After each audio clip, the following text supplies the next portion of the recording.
Hey guys, in this video, we'll see if the new Enigmatic Shakatu Box is worth it to buy by looking at the average amount of silver we get when we open each box. This is also known as the real silver value of the Enigmatic Shakatu Box. To find the average value, we simply need to find every item in this box, the rates of obtaining each item, and the silver value of each item.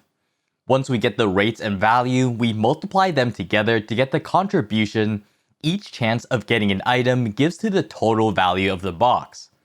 For example, if we have a 10% chance of getting a 10 million silver item, that would add 1 million silver value to the box. Now, moving on to the first piece of the puzzle, we look at the rate of getting each item.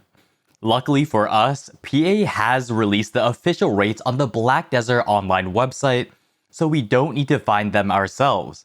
Since these rates are supplied by PA, we can also be pretty confident that they are correct. Looking at the rates though, an anomaly shows up. As you can see, we have a 10% chance of getting an Enigmatic Shakatu box from the box itself, and a 6% chance to get 2 of them. That in of itself isn't that weird, but it does throw a wrench into our plan of valuing this box. If you recall from earlier, to get the average amount of silver or real value of this RNG box, we need to multiply the rate of each item by the value of each item. However, since we have a chance of getting the Enigmatic Shakatu box itself, we can't really assign a silver value to it. We could, as a placeholder, put 100 million silver as its value, but that is only what the box is being sold for, not its real value. Whatever silver value we put will incorrectly influence our numbers. Now, there are many methods and minimization techniques to fix this, but for this video, we use the simple method of simply taking away the chances of getting the Enigmatic Shakatu box and redistributing those chances to other items. The reason this works is getting an enigmatic box from itself is basically just a reroll, and if you get 2 boxes, you have 2 rerolls. Now, redistributing the chances of getting 1 box is pretty simple as it's just a reroll, so we just take away the 10% chance of getting 1 box and distribute it to each other rate by dividing each rate by 0.9. The 6% chance of getting 2 Enigmatic Shakatu boxes is where things get a little more complicated. We can't just give the other items the 6% chance, as getting 2 enigmatic boxes is a lot more value than just 1, and you get a chance at 2 more items instead of 1. To make it simpler, we multiply the 6% chance by 2 to get a 12% chance and then distribute that to the other items. In total, we're distributing 10 and 12%, or 22% chance to the other items. To do this, we just divide the other rates by 0.78. This way, the redistributed percentages are based on how common each items are, instead of being distributed evenly to all items. In the end, we get an increased rate of each item, which is the rate that we will be using for the rest of this video. Interestingly enough, if we add up all these rates, we can see that it exceeds 100%, which means that we are able to get multiple items in 1 box. This makes sense since if we hit the 6% chance of getting 2 enigmatic boxes, we would be getting 2 different items from those boxes. Again, there are many different methods to approach the issue of getting a box within a box, especially 2 of them, but this simple method is just the one we chose for this video. So now that we have the regular rates and the expended better rates, we need to find the second piece of the puzzle, which is the silver value of each item in this box. Luckily for us, most of these items are able to be bought and sold on the central market, so it's pretty easy to get the silver value of these items. Resplendent Alchemy stones, Garmoths and Vells hearts, strikes, Krogdalo Horse gear, sturdy forest treads, memory fragments, and ancient spirit dust, also known as Kafiras, can all be gotten from the central market. For those items, we simply use the current silver price that they're being listed for. Now keep in mind, if you sell these items, you do lose tax, and we will talk about that later in this video, but for now, we just took the full value of each item. The leftover items that we can't buy or sell on the central market, we need to value ourselves. But luckily, there aren't as many. We just have Crons, which we value at 2.18 million silver each, since that's the value of Crons if we pre-order a premium outfit box from the central market and melt it for Crons. If you're in a server where they don't usually sell premium outfits on the central market, then you can instead use 3 million silver, which is the price that you can buy Crons from the blacksmith. Like most of these items, different people may value them differently. This is just how I personally valued them. Next up, we have the T8 Golden Horse, which we set at 150 million silver, since you get around 180 million pre-tax if you immediately sell the level 1 horse onto the horse market.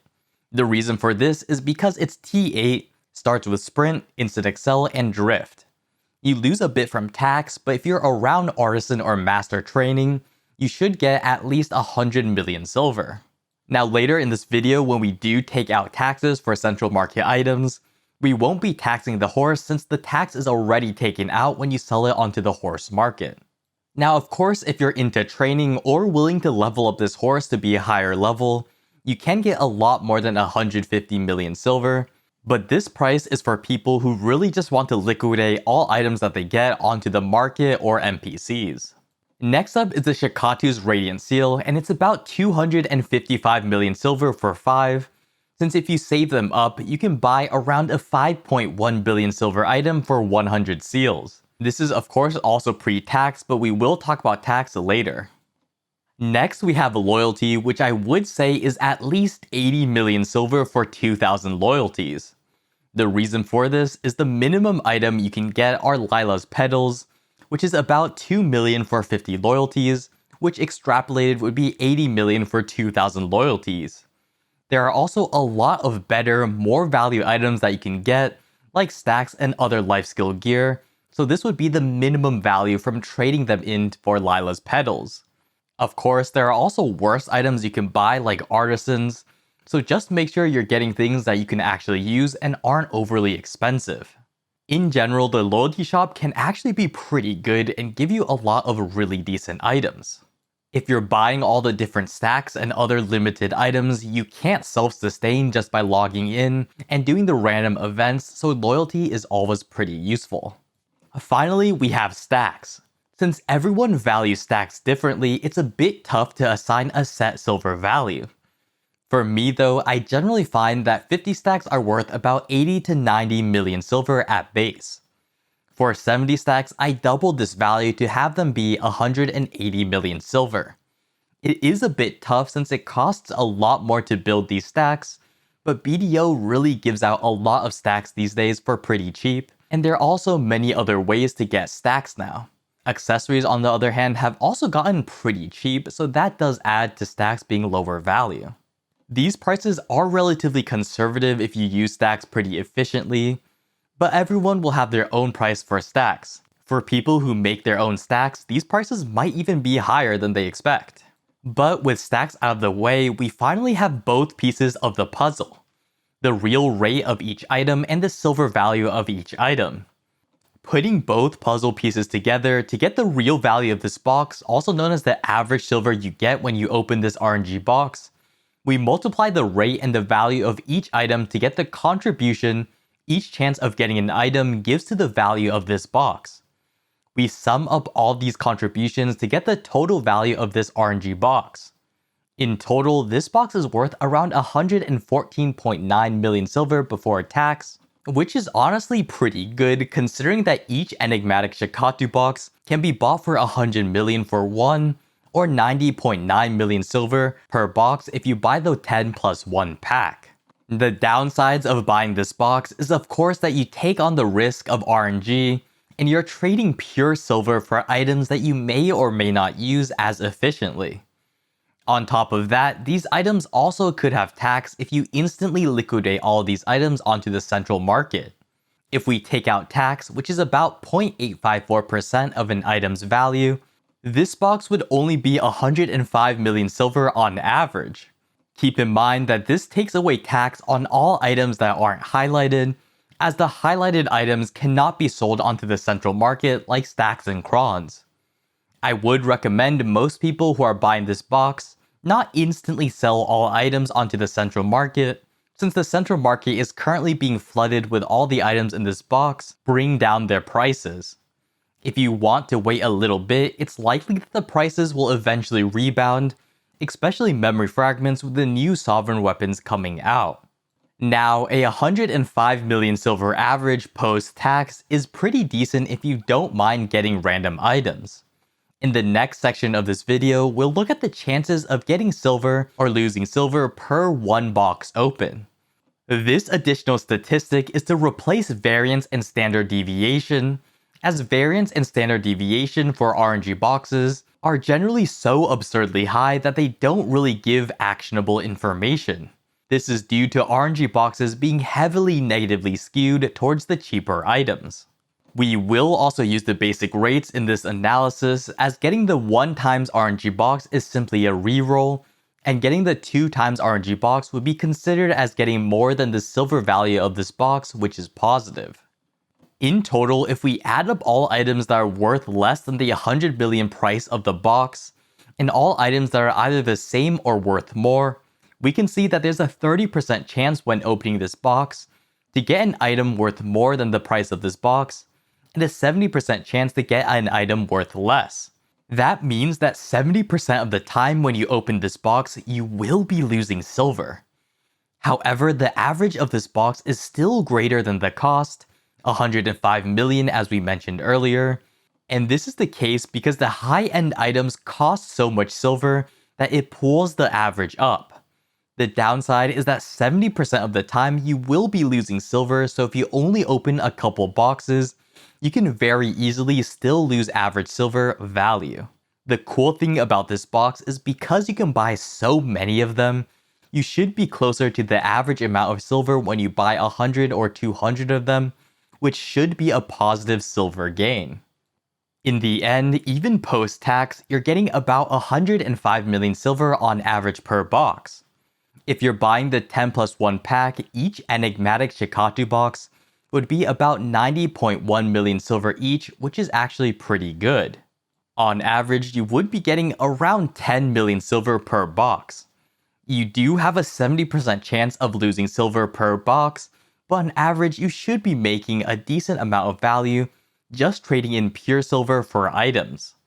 With Land of the Morning Light Part 2 coming out for NA, it is a tough decision to make since having pure silver is usually a better idea than having random items. Some other things do also need to come into consideration. If you are a player who is on a server that doesn't sell outfits as regularly, you could value Crons at 3 million rather than 2.1, as you would be buying them from the blacksmith. This way, Crons would actually be a lot more silver than they are worth on NA. A really cool method to see if this box is worth it to use specifically is to remove the contribution from items that you aren't able to use. For example, if you don't really use 50 stacks, you can subtract the contribution of 10.3 million silver from the total value of the box, and that would make the average amount of silver you get to be worth about 95 million. 95 million is still more than the price of the 10.1 boxes, but worse than buying boxes by themselves for 100 million. If you are able to use all the other items in this box, then buying the 10+1 boxes may not be a bad idea. In the end, like most RNG boxes, this box gives a little bit extra value for trading silver into random items. If you like RNG and are willing to get some random items, it can be a decent purchase. However, you are trading in a lot of liquid silver before a big update, which is the entire reason why PA is releasing this box out right now. For most people, the biggest way you can take advantage of this box is by purchasing the items on the central market that people list for super low and avoid buying this box. However, if you really like RNG and just want to spice things up, it's definitely possible to earn some silver on average when you open this box. The item's values do add up to slightly more than the price you spend on this box. Like most things in BDO, it's gonna be up to the player whether or not they should buy this box. But that's pretty much it for this video. I hope you all learned something new, and I hope to see you all next time.